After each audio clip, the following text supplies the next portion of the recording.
আপনারা জানেন আমাদের বাংলাদেশের অভিভাবকের মধ্য থেকে একজন অভিভাবক আজকে দুনিয়া থেকে বিদায় হয়ে গেছে। আমরা সবাই বলি ইন্না লিল্লাহি ওয়া ইন্না ইলাইহি রাজিউন। আমরা তার রূহের মাগফিরাত কামনা করছি।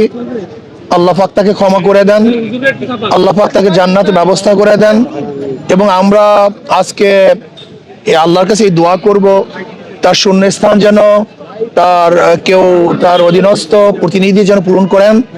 এবং আজকে আমাদের বাংলাদেশের মানুষ শোকাহত, একজন ভালো দেশপ্রেমিক, দীর্ঘদিন পর্যন্ত নেতৃত্ব দিয়েছেন।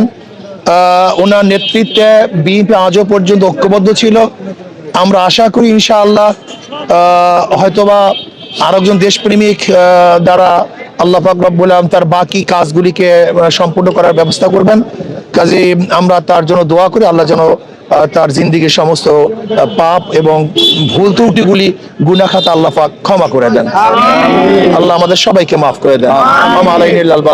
আসসালামু আলাইকুম ওয়া রাহমাতুল্লাহ।